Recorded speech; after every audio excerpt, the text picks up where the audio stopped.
In accordance with Resolution 80/1 of 19 September 2025, I give the floor to the distinguished observer of the Observer State of Palestine to introduce an address by the head of the state.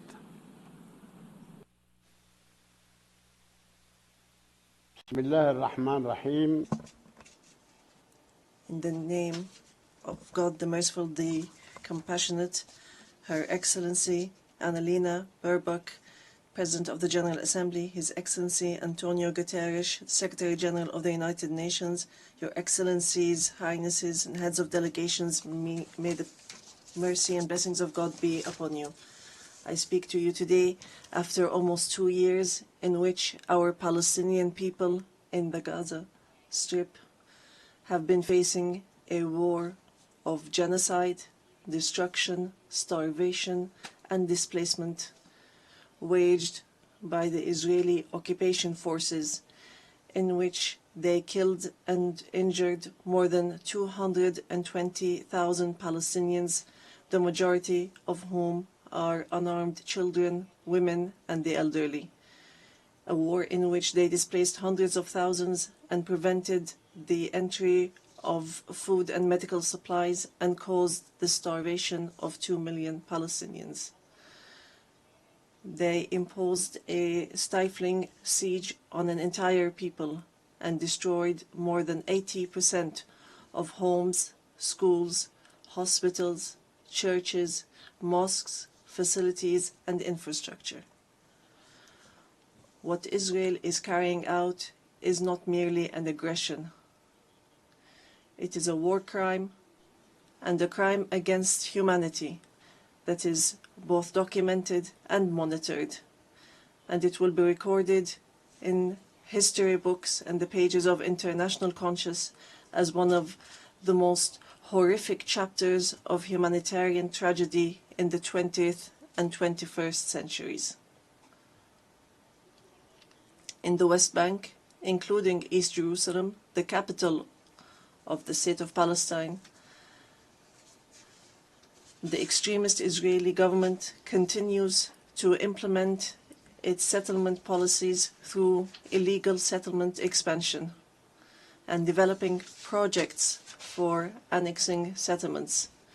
The latest was the construction plan for E1, which would divide the West Bank into 2 parts and would isolate occupied Jerusalem from its surroundings and would undermine the option of the two-state solution in a blatant violation of international law and relevant Security Council resolutions, specifically Resolution 2334.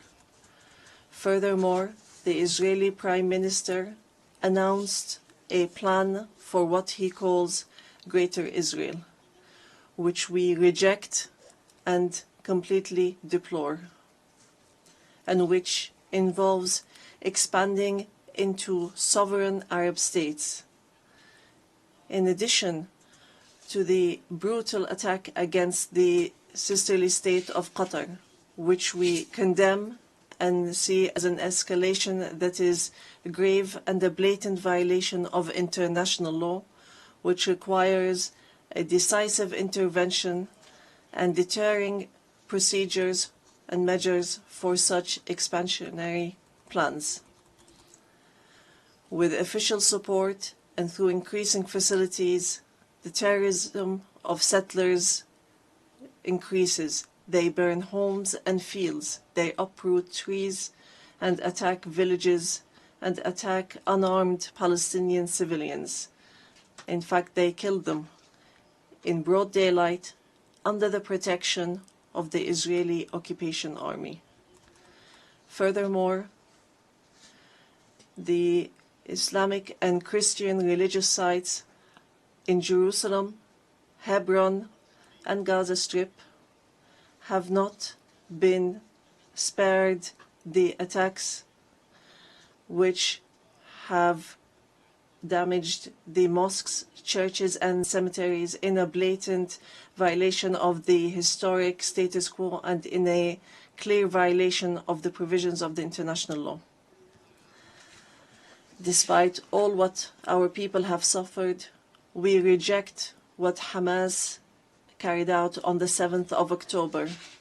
These actions that targeted Israeli civilians and took them hostages, because these actions do not represent the Palestinian people, nor do they represent their just struggle for freedom and independence.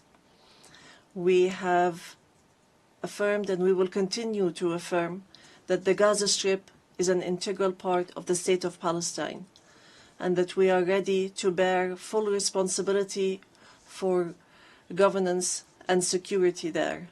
Hamas will not have a role to play in governance. Hamas and other factions will have to hand over their weapons to the Palestinian National Authority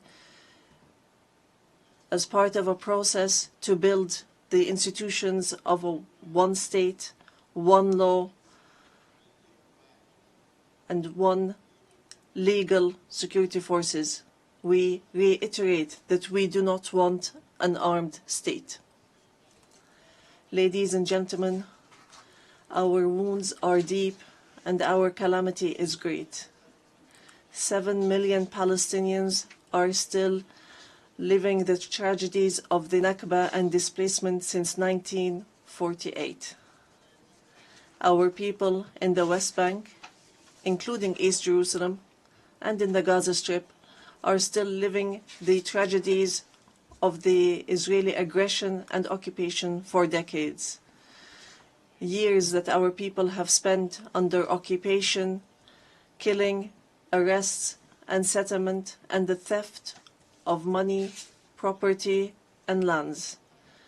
And this still continues without any deterrent or accountability. Years of oppression, deprivation, and the protection for the occupier, and enabling the occupier instead of protecting the people under the occupation, and more violations of the rights of our Palestinian people to self-determination, to freedom, dignity, independence, and sovereignty on the land of the occupied state, on the land of the state of Palestine occupied since 1967, including East Jerusalem. More than 1,000 resolutions at the United Nations. Not one of them was implemented. There have been many efforts, many international initiatives without reaching an end to this tragic situation that the Palestinian people are living under the yoke of occupation. In 1993, we signed the Oslo Accords, and we adhered to all its items, and we recognized the state of Israel. Israel, at the time, recognized the Palestine Liberation Organization as the sole legitimate representative of the Palestinian people. Based on that, we restructured our institutions, and we amended our national charter, and we rejected violence and terrorism, and we adopted a culture of peace. We made all our efforts to build the institutions of a modern Palestinian state that lives side by side in peace and security with Israel. But Israel did not adhere to the signed agreements and has worked systematically on undermining them. Ladies and gentlemen, just 3 days ago,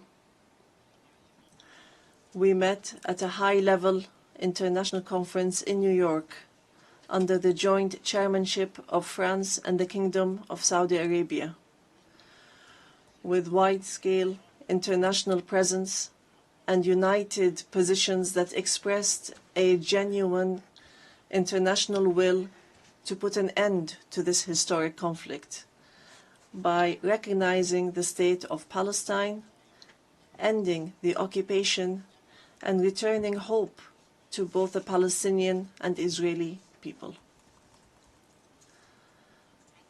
And here I would like to, on behalf of the Palestinian people, to express our gratitude and appreciation to all the states that recently recognized the state of Palestine, and those that intend to recognize the state of Palestine soon. We urge all the states that have not done so yet to recognize the state of Palestine. We call on supporting Palestine obtaining full membership in the United Nations.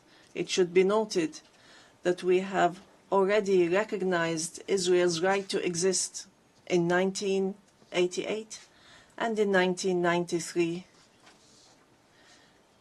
and we still recognize this right. In this regard, we would like to thank France, the UK, Canada, Australia, Belgium, Portugal, Luxembourg, Malta, Monaco, San Marino, Andorra, and Denmark for their recognition of the state of Palestine. We would like to thank all 149 states which had previously recognized the state of Palestine. Our people will not forget this noble position.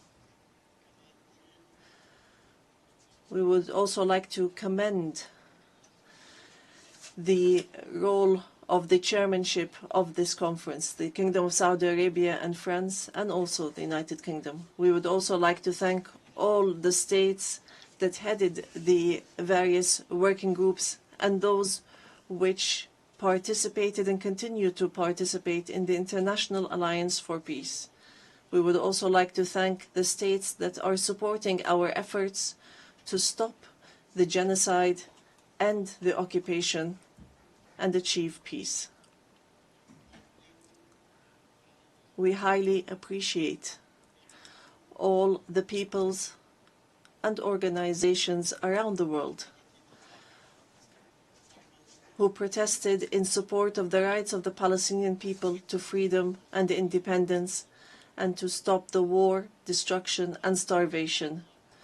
We reject confusing the solidarity with the Palestinian cause and the issue of anti-Semitism, which is something that we reject based on our values and principles. Within the framework of welcoming the outcomes of the International Conference for Peace, we reiterate today before the General Assembly the following points. First, the need for an immediate and permanent end to the war in Gaza. Second, the entry without conditions of humanitarian aid through United Nations organizations, including the UNRWA, and to stop using starvation as a weapon. And here we would like to thank the brotherly and friendly states and organizations that have been sending aids. Third, the release of all hostages and prisoners on both sides. Fourth, the complete withdrawal of the occupation from the Gaza Strip and the rejection of the plans for displacement and putting an end to settlement, the terrorism of settlers, and the theft of Palestinian lands and property under the headline of annexation, and stopping the aggression against the status quo in holy sites. These are all unilateral actions that undermine the two-state solution in Gaza, the West Bank, and Jerusalem. Fifth, the state of Palestine should take their full responsibility, starting with the Administrative Committee for the Gaza Strip, which is chaired by a minister in the Palestinian government, to manage the affairs of the Gaza Strip for a temporary period, and then to connect that with the West Bank, all through Arab and international support and with Arab and international presence to protect civilians in Gaza and support the Palestinian forces under the umbrella of the United Nations rather than being a replacement. Sixth, to guarantee that the residents of the Gaza Strip remain on their lands without displacement, and to implement a recovery and reconstruction plan in both the Gaza Strip and the West Bank. Seventh, releasing the Palestinian tax money that is being held by the State of Israel unjustly, and lifting the economic siege and the barriers from the Palestinian cities, villages, and refugee camps. Eighth, supporting our national efforts towards reform and conducting presidential and parliamentary elections within a year after the end of the war. The practical procedures has begun. A committee has been assigned to draft a temporary constitution, and it will end its work within 3 months, so that we move from authority to state. We want a modern and democratic state that abides by international law, the rule of law, and multilateralism, and the peaceful transition of power. And we are extremely keen to empower women and the youth. Ninth, we declare that we are ready to work with US President Donald Trump and with the Kingdom of Saudi Arabia and France, the United Nations, and all partners to implement the peace plan that was approved in the conference that was held on the 22nd of September, in a way that would lead towards a just peace and regional cooperation. Ladies and gentlemen, today we say clearly, peace cannot be achieved if justice is not achieved, and there can be no justice if Palestine is not freed. We want to live in freedom, security, and peace like all other people on earth, in an independent, sovereign state on the borders of 1967, with East Jerusalem as our capital, in security and peace with our neighbors. We want a modern civilian state that is free of violence, weapons, and extremism, one that respects law, human rights, and invests in people, development, technology, and education, not in wars and conflict. The time has come for the international community to do right by the Palestinian people, so that they may obtain their legitimate rights to be rid of the occupation and to not remain a hostage to the temperament of Israeli politics, which denies our rights and continue in their injustice, oppression, and aggression. We are continuing to move forward, and we will continue our peaceful, legal, and diplomatic fight to obtain our rights. In conclusion, we say to our sons and daughters in the homeland, in the exile, and in the diaspora, no matter how much our wounds bleed, and no matter how long the suffering lasts, it will not break our will to live and survive. The dawn of freedom will emerge, and the flag of Palestine will fly high in our skies as a symbol of dignity, steadfastness, and being free from the yoke of occupation. Palestine is ours. Jerusalem is the jewel of our heart and our eternal capital. We will not leave our homeland. We will not leave our lands. Our people will remain rooted like the olive trees, firm as the rocks. We will rise from under the rubble to rebuild and to send from our blessed and holy land the messages of hope and the sound of truth and right, and build the bridges of just peace for the people of our region and the entire world. May the peace and mercy and blessings of God be upon you.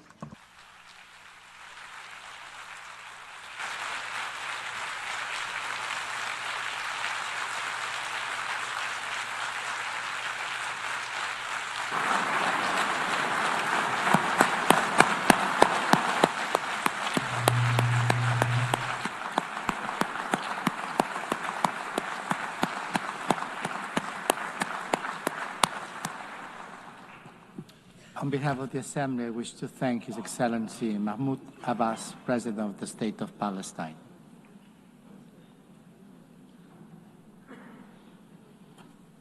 This